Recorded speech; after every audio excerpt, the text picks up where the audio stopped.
Welcome to কিশালয়। তো কিশালয় সবাইকে স্বাগত।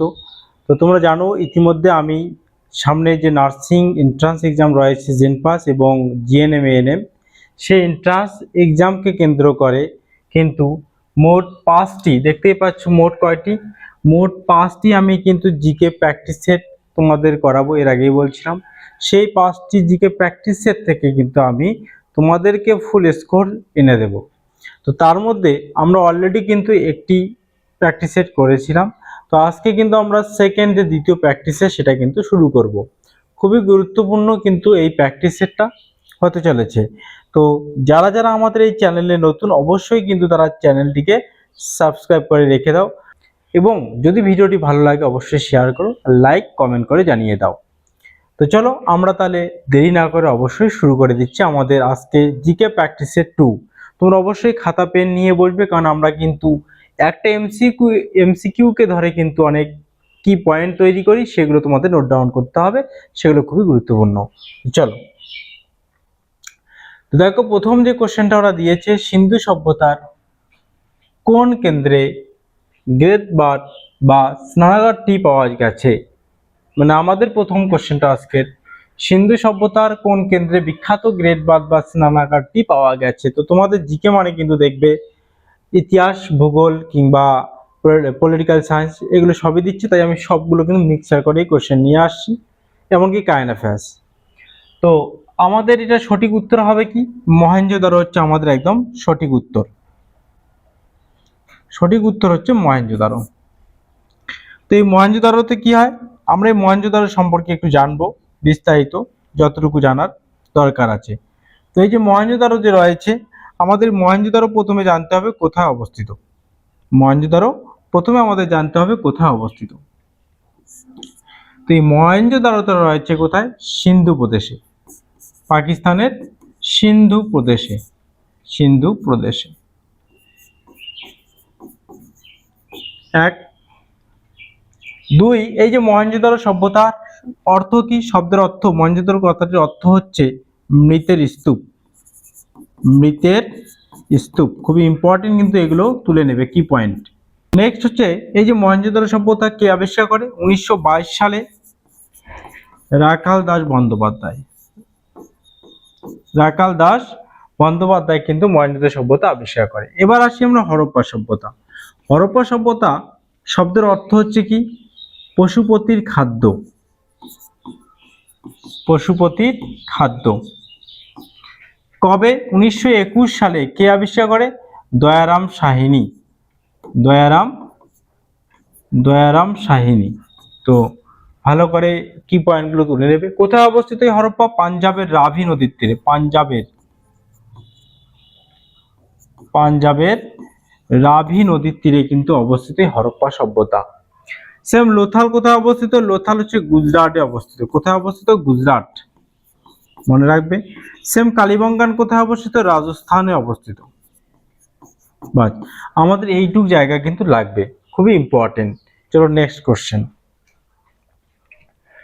ভারতের সংবিধানের কত নম্বর ধারায় অস্পৃশ্যতা দূরীকরণ বা অ্যাবলিশন অফ আনটাচেবিলিটি এর কথা উল্লেখ করা আছে। খুবই ইম্পর্টেন্ট কোশ্চেন তোমাদের এক্সামের জন্য। উত্তর হচ্ছে 17 নম্বর ধারা। অস্পৃশ্যতা বা আনটাচেবিলিটি 17 নম্বর ধারায় কিন্তু রয়েছে। এইবার এখান থেকে আর কি কি কোশ্চেন হতে পারে সংবিধানের বিভিন্ন ধারাগুলো থেকে বলে দিচ্ছি, শুনে নাও। তো প্রথমত আমরা একটা খুবই ইম্পর্টেন্ট জিনিস, মৌলিক কর্তব্য। মৌলিক কর্তব্য। দুই হচ্ছে মৌলিক অধিকার। আগের দিন আমি ভিডিওতে বলেছিলাম কোন দেশ থেকে কি নেওয়া হয়েছিল, খুব ইম্পর্টেন্ট এই দুটো, মৌলিক কর্তব্য, মৌলিক অধিকার। এছাড়াও রয়েছে ডিপিএসপি। আর কি জানতে হবে ভালো করে, আর জানতে হবে পঞ্চায়েত। আর কি জানতে হবে, মিউনিসিপ্যালিটি। কি জানতে হবে এগুলো বলে দিচ্ছি আমি, দেখে নাও। তো মৌলিক কর্তব্য যদি আসে, কত নম্বর পার্ট রয়েছে, কত নম্বর পার্টের অন্তর্গত, তুমি লিখবে 4-এর এ। 4-এর এ নাম্বার পার্টে কিন্তু মৌলিক কর্তব্য, 4-এর এ নাম্বার অধ্যায়ে রয়েছে মৌলিক কর্তব্য। সেম যদি আসে কত নম্বর ধারা, তুমি লিখবে 51-এর এ। 51-এর এ মৌলিক কর্তব্য, তাহলে কত নম্বর ধারা, 51 রেতে। কত নম্বর অধ্যায়? 4 এ। আবার যদি আসি কয়টি মৌলিক কর্তব্য রয়েছে, তাহলে হবে 11টি রয়েছে। কয়টি রয়েছে? 11টি। মোট 11টি রয়েছে মৌলিক কর্তব্য। কয়টি? মোট 11টি মৌলিক কর্তব্য কিন্তু রয়েছে। তাহলে মৌলিক কর্তব্য থেকে এতটুকুই জানতে হবে আমাদেরকে ভালো করে। ক্লিয়ারলি বোঝা গেল? আর একটা জিনিস, মৌলিক কর্তব্য কত নম্বর অ্যামেন্ডমেন্টের মাধ্যমে যুক্ত করা হয়? 42তম। কত নম্বর অ্যামেন্ডমেন্ট? যদি বলে কত নম্বর অ্যামেন্ডমেন্টের মাধ্যমে, সংবিধান সংশোধনীর মাধ্যমে যুক্ত করা হয়? 42তম। বোঝা গেল? দ্বিতীয় হচ্ছে অধিকার। এই যে মৌলিক অধিকার রয়েছে কত নম্বর অধ্যায়ে, মানে পার্টে রয়েছে? অধ্যায় যেটাকে বলি আমরা 3 নম্বর। 3 নম্বরে রয়েছে। ঠিক কত নম্বর আর্টিকেলের মধ্যে রয়েছে? তো মনে রাখবে 12 থেকে 35। 12 থেকে 35-এর মধ্যে রয়েছে। সেম যদি এবার বলে কয়টি রয়েছে মৌলিক অধিকার, মনে রাখবে 6টি মৌলিক অধিকার। কয়টি? 6টি মৌলিক অধিকার। যেমন মৌলিক কর্তব্য 11টি, সেরকম 6টি রয়েছে মৌলিক অধিকার রয়েছে। ক্লিয়ার বোঝা গেল? তো কি পয়েন্ট অবশ্যই মনে রাখবে। তো এইগুলো অবশ্যই খাতায় নোট ডাউন করো।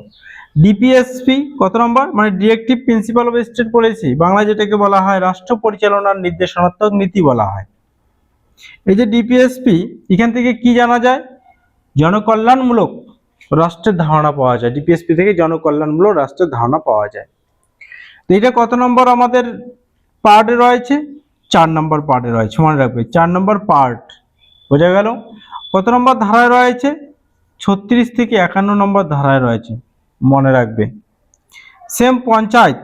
পঞ্চায়েত যদি বলা হয়, এখান থেকে কি কোশ্চেন আসে? এখান থেকে কোশ্চেন আসে কত নম্বর শিডিউলে রয়েছে পঞ্চায়েত। মনে রাখবে শিডিউল নাম্বার হচ্ছে 11 নম্বর শিডিউল। 11 নম্বর শিডিউল। কত নম্বর শিডিউল? 11 নম্বর শিডিউল তপশিলি। সেম এটা কত? 12 নম্বরে রয়েছে। এবার পরীক্ষা কোশ্চেন আসে কততম অ্যামেন্ডমেন্টের মাধ্যমে পঞ্চায়েতকে যুক্ত করা হয়? খুবই সোজা, মনে রাখবে 73তম অ্যামেন্ডমেন্ট। 73তম অ্যামেন্ডমেন্টের মাধ্যমে। সেম মিউনিসিপ্যালিটি কত নম্বর? মনে রাখবে 74তম অ্যামেন্ডমেন্টের মাধ্যমে। এই তো ইম্পর্টেন্ট কোশ্চেন এগুলো, যে পঞ্চায়েত রয়েছে আমাদের 11 নম্বর তপশিলের মধ্যে। বোঝা গেল? মিউনিসিপ্যালিটি 12 নম্বর তপশিলের মধ্যে রয়েছে। পঞ্চায়েত 73তম যে অ্যামেন্ডমেন্টের মাধ্যমে পঞ্চায়েত ব্যবস্থা শুরু করা হয়।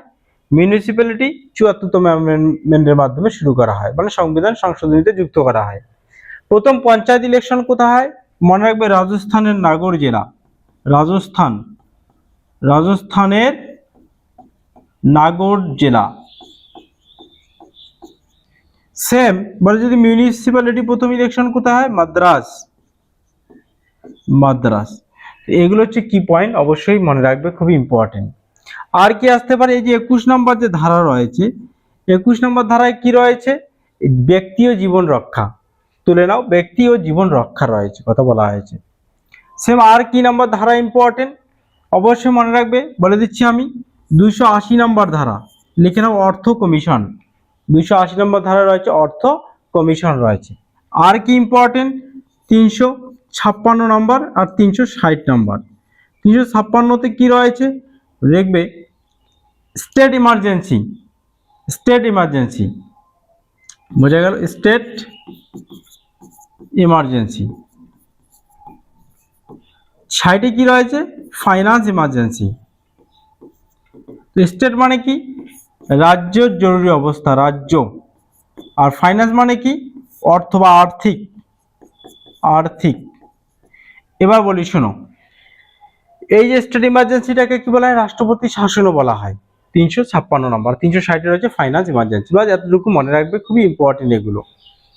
নেক্সট চলো দেখো, সূর্য ও পৃথিবীর মধ্যে ন্যূনতম দূরত্ব অর্থাৎ অনুসুর অবস্থান কবে? পরীক্ষা কোশ্চেন হতে পারে অনুসুর অবস্থান কত তারিখে হয়? অনুসুর অবস্থান অবশ্যই মনে রাখবে 4 জুলাই। 4 জুলাই না, একটু ভুল হলো। 4 জুলাই না, অনুসুর হবে 3রা জানুয়ারি। অনুসুর 3রা জানুয়ারি।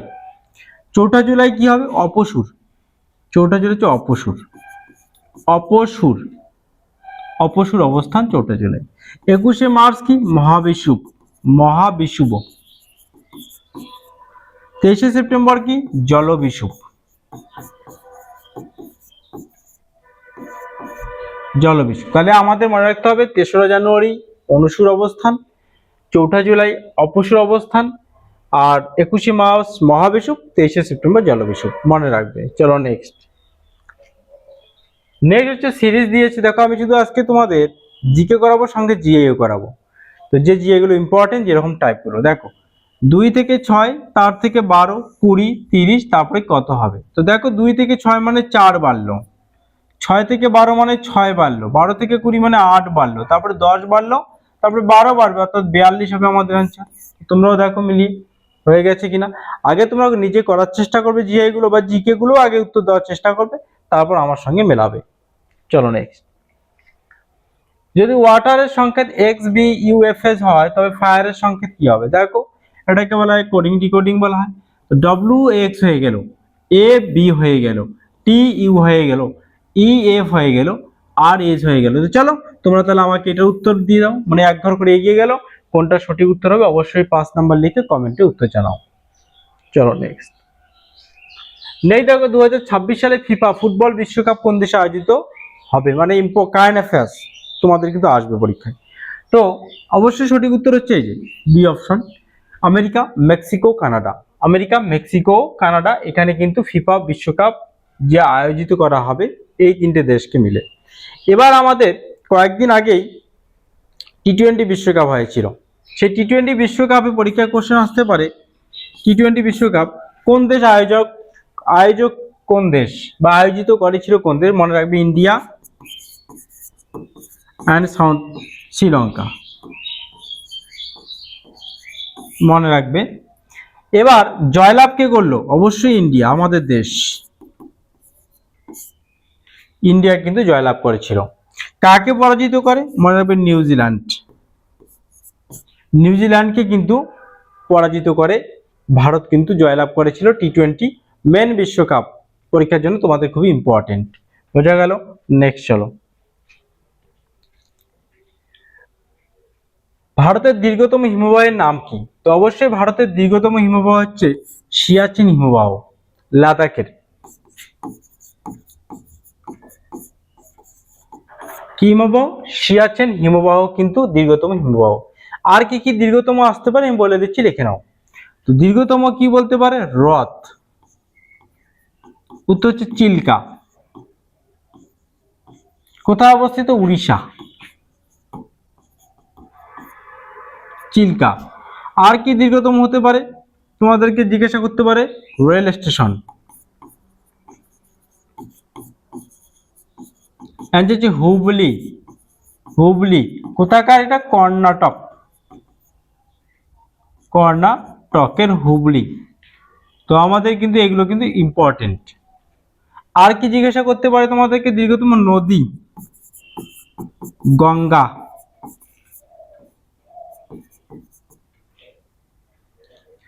আর কি দীর্ঘতম বাঁধ জিজ্ঞাসা করতে পারে, বাঁধ, হীরাকুদ। হীরাকুদ কোন নদী, মহানদীর উপর, মহানদী। হীরাকুদ উড়িষ্যায় অবস্থিত, মহানদীর উপর, মনে রাখবে হীরাকুদ কোথায়, উড়িষ্যা মহানদীর উপর। হ্রদ জিজ্ঞাসা করতে পারে, রেল স্টেশন, নদী জিজ্ঞাসা করতে পারে, বাঁধ জিজ্ঞাসা করতে পারে। আর কি জিজ্ঞাসা করতে পারে, দীর্ঘতম, এগোটা পড়ো, এগোটা পড়লেই তোমাদের হয়ে যাবে আশা করি। নেক্সট চলো আমরা যাচ্ছি। রাজ্যসভার সদস্য হওয়ার জন্য ন্যূনতম বয়স কত হওয়া প্রয়োজন। তোমরা এটা কমেন্টে আমাকে উত্তর দাও। এই কারণে কমেন্টে উত্তর দেবে কারণ আমি কিন্তু এর আগের দিন যে ক্লাসটা আমি জিকে দিয়েছিলাম সেখানে কিন্তু খুব ভালো করে এই জিনিসটা বুঝিয়েছিলাম। রাজ্যসভা, লোকসভা বিভিন্ন সদস্যদের বয়স কত হতে হয় আমি কিন্তু বুঝিয়েছিলাম। কমেন্টে আমাকে উত্তর দাও। শুধু রাজ্যসভা সদস্যের বয়স আমাকে কমেন্টে উত্তর দেবে, সঙ্গে আর একটা উত্তর দেবে লোকসভার সদস্যদের বয়স কত। এদের মধ্যে অপশন আছে, যেটা হবে সেটা বলবে। আর একটা জিনিস বলে দিচ্ছি, যে 18 বছর বয়স এটা কখন দরকার, কার দরকার, ভোট দানের জন্য। আমরা যদি কেউ ভোট দিতে চাই, আমার তো ভোটের বয়স দরকার আছে না, ন্যূনতম মিনিমাম যে এজটা 18 বছর কিন্তু হতে হবে। চলো নেক্সট। পশ্চিমবঙ্গের ছৌ নাচের জন্য কোন জেলা বিখ্যাত। আমি আগের দিন কিন্তু করিয়েছি, এই যে ছৌ নাচ যে বললো, ছৌ নাচ কিন্তু আগের দিন বুঝিয়েছিলাম আমি, বিভিন্ন নৃত্য, সেখানে ছৌ নাচ ছিল। তো চলো, ছৌ নাচ আমাকে 9 নাম্বার লিখে তোমরা কিন্তু আমাকে কমেন্টে উত্তর দাও যে ছৌ নাচ কোন জেলায় বিখ্যাত। মহাত্মা গান্ধী দক্ষিণ আফ্রিকা থেকে ভারতে ফিরে আসে। দেখো একটা আমরা ক্লাস করেছিলাম অলরেডি, সেখান থেকে দেখো কোশ্চেন আবার রিপিটেড হচ্ছে, মানে কি বুঝে নাও কতটা ইম্পর্টেন্ট ক্লাস ছিল আগেরটা। আজকেরটা ইম্পর্টেন্ট, আজকেরটা করলে আরো গ্যাপ পূরণ হয়ে যাবে তোমার। তো মহাত্মা গান্ধী কত সালে দক্ষিণ আফ্রিকা থেকে ভারতে ফিরে আসেন? সঠিক উত্তর হচ্ছে আমরা জানি 1915 সাল। এবং এই যে মহাত্মা গান্ধী দক্ষিণ আফ্রিকা থেকে যে ভারতে ফিরে আসেন 1915 সালের 9ই জানুয়ারি, ওই দিন একটা দিবস পালন করা হয়। আমি আগের দিন বলেছিলাম প্রবাসী ভারতীয় দিবস বলা হয় এটাকে, প্রবাসী ভারতীয় দিবস। তাহলে এবার আমরা আজকে জানবো যে 1917 সালে কি হয়, কি জন্য বিখ্যাত 1917 সাল। তো অবশ্যই চম্পারণ সত্যাগ্রহ, চম্পারণ সত্যাগ্রহ খুবই ইম্পর্টেন্ট কিন্তু এটা। 1920 সাল কেন? আমি এর আগের দিনও বলছিলাম অসহযোগ আন্দোলন শুরু হয় 20-তে, শেষ হয় কবে? 1922 সালে, তাই তো মনে আছে? তো আমাদের এতটুকু এখান থেকে জানতে হবে, নেক্সট আমরা জানবো। এছাড়াও ইতিহাসের যেগুলো বিভিন্ন যে যুদ্ধগুলো ইম্পর্টেন্ট আমি কিন্তু করিয়েছি আগের ক্লাসে। সত্যমেব জয়তে কথাটি কোন দেশ থেকে নেওয়া হয়েছে? খুবই গুরুত্বপূর্ণ। তো অবশ্যই অ্যান্সার হচ্ছে মুন্ডক উপনিষদ থেকে নেওয়া হয়েছে সত্যমেব জয়তে কথাটি। আমরা আর একটু জানবো, কি জানবো ভালো করে বুঝবে। তো আমরা জানি বেদ কয়টা বলো তো? 4টা। কি কি 4টা? 1 ঋগ্বেদ, 2 সামবেদ, 3 হচ্ছে যজুর্বেদ, 4 হচ্ছে অথর্ববেদ। এই 4টা যে বেদ রয়েছে খুবই গুরুত্বপূর্ণ। মনে রাখবে সবচেয়ে প্রাচীনতম বেদ, সবচেয়ে প্রাচীনতম বেদ কিন্তু আমাদের হচ্ছে এই যে সব থেকে প্রাচীনতম বেদ ঋগ্বেদ। এখানে মোট মন্ডল মন্ডল কয়টা? 10টা মন্ডল। বোঝা গেল? শ্লোক কয়টা রয়েছে? 1028টা শ্লোক রয়েছে, খুবই গুরুত্বপূর্ণ কিন্তু। এছাড়া সামবেদে কি রয়েছে? গান, স্তুতি গানের কথা বলা আছে সামবেদে। তো খুবই ইম্পর্টেন্ট, মনে রাখবে 4টা বেদ রয়েছে, 1 ঋগ, সাম, যজু, অথর্ববেদ রয়েছে। ঋগ্বেদটা খুবই গুরুত্বপূর্ণ। মোট 1028টা শ্লোক রয়েছে, মন্ডল 10টা রয়েছে। সবচেয়ে প্রাচীনতম বেদ পরীক্ষা আসতে পারে। কোন ভাষায় লেখা? সংস্কৃত ভাষায় লিখে নেবে। ঋগ্বেদ কোন ভাষায় লেখা? সংস্কৃত ভাষায় লেখা। নেক্সট চলো, লোকসভার প্রথম স্পিকার কে ছিলেন? খুবই গুরুত্বপূর্ণ কোশ্চেন। লোকসভার প্রথম স্পিকার কে ছিলেন? GV Mavalankar. Option right, GV Mavalankar. Sukumar Sen কে ছিলেন তাহলে? প্রথম ইলেকশন কমিশনার, ইলেকশন কমিশনার। এখন যদি বলে বর্তমান ইলেকশন কমিশনার কে? অবশ্যই জ্ঞানেশ কুমার, মনে রাখবে জ্ঞানেশ কুমার বর্তমান ইলেকশন কমিশনার।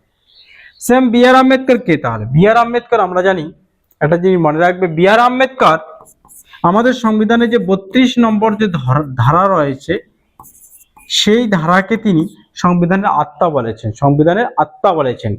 এছাড়াও আমরা জানি আমাদের যে সংবিধান আছে সেই সংবিধানের জনককে ডক্টর বি আর আম্বেদকর বলা হয়। সরোজিনী নাইডু কে ছিল? আগের দিন আমি বলেছিলাম সরোজিনী নাইডু ছিল প্রথম জাতীয়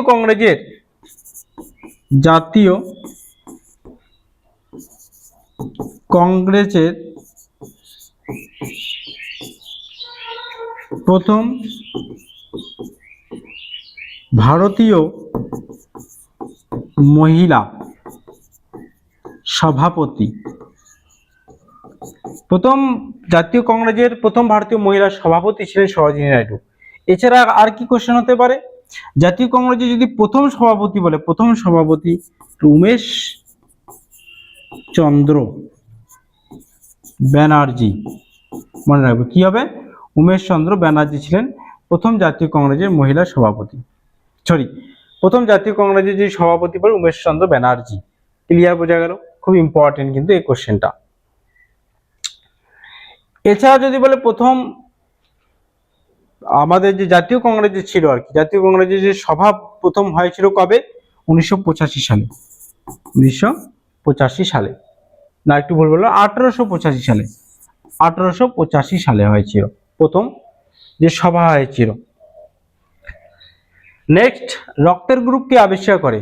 অবশ্যই অ্যান্সার হচ্ছে কার্ল ল্যান্ডস্টেইনার রক্তের গ্রুপ কিন্তু আবিষ্কার করে।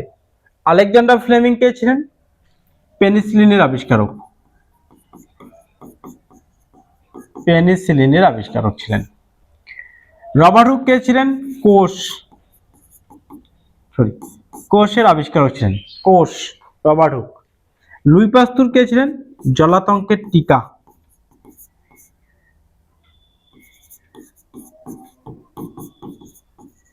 আবিষ্কার করে কিন্তু লুই পাস্তুর। খুবই ইম্পর্টেন্ট এগুলো, হ্যাঁ, মনে রাখবে। আন্তর্জাতিক নারী দিবস, এর আগের দিন ক্লাসে আমি পুরো ডেট গুলো, যে গুরুত্বপূর্ণ দিবসগুলো বলে দিয়েছিলাম। তো আন্তর্জাতিক নারী দিবস আমরা জানি কবে? 8ই মার্চ হয়। ক্লিয়ার, বোঝা গেল? তো চলো, আমি আগের দিন তোমাদের যে দিবসগুলো করিয়েছি, যারা দেখোনি আমরা আগের ভিডিও, অবশ্যই দেখে নাও। আমাকে এটার উত্তর দাও, পরিবেশ দিবস কবে পালন করা হয়? পরিবেশ দিবস, এনভায়রনমেন্ট ডে কবে পালন করা হয়? চলো নেক্সট, ভারতের জাতীয় বিজ্ঞান দিবস কোন বিজ্ঞানীর অবদানের স্মরণে পালিত হয়? খুবই important, CV Raman. CV Raman, এই যে সিভি রমন যিনি আছেন, তিনি রমন ইফেক্ট, রমন ইফেক্টের জন্য 1930 সালে কিন্তু প্রথম নোবেল পুরস্কার পেয়েছিলেন ইনি। বোঝা গেল? প্রথম নোবেল পুরস্কার পেয়েছিলেন রমন ইফেক্টের জন্য।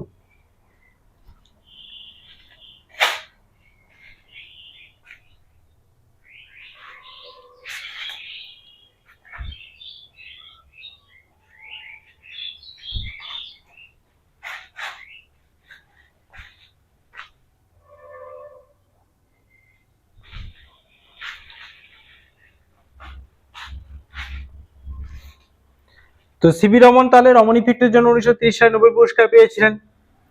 হোমি জাহাঙ্গীর ভাবাকে ভারতের পারমাণবিক শক্তির জনক, হ্যাঁ। আর এপিজে আব্দুল কালামকে মিসাইল ম্যান বলা হয়, মিসাইল ম্যান বলা হয় কিন্তু, হ্যাঁ। আর প্রথম যে পারমাণবিক শক্তির যে সভাপতি প্রথম ছিলেন কিন্তু হোমি জাহাঙ্গীর ভাবা। বোঝা গেল? ক্লিয়ার?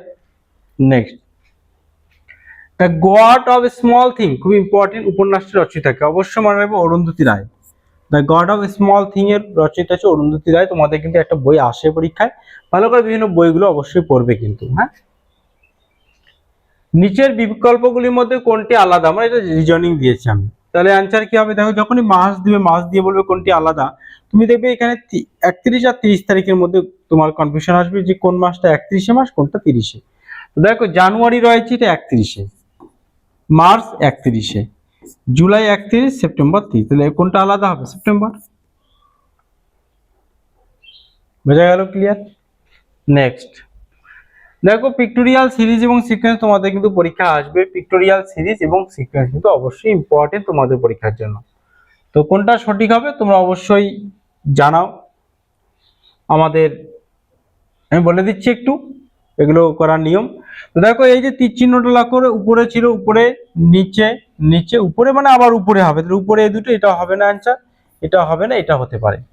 এবার আমি সি কে নিয়ে, সি এখানে ছিল, এদিকে আসলো, আবার ওইদিকে গেল, আবার এদিকে আসলো, আবার ওইদিকে, আবার তাহলে এদিকে আসবে, তাহলে এটা হবে না, সি এখানে আনতে হবে, এটা হতে পারে, আর নাহলে এটা হতে পারে।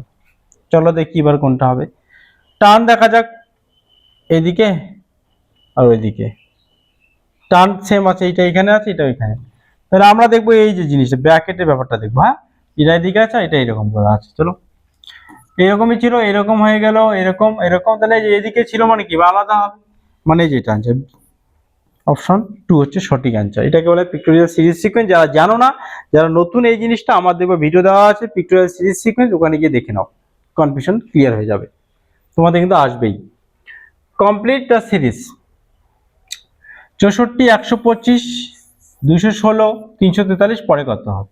এটা মানে হচ্ছে কি, আমরা জানি অবশ্যই 4-এর কিউব, প্রথমে 4-এর কিউব দিয়েছে, তারপর 5-এর কিউব, তারপর 6-এর কিউব, তারপর 7-এর কিউব, তাহলে তারপর 8-এর কিউব, মানে 512। অপশন সি হচ্ছে আমাদের সঠিক।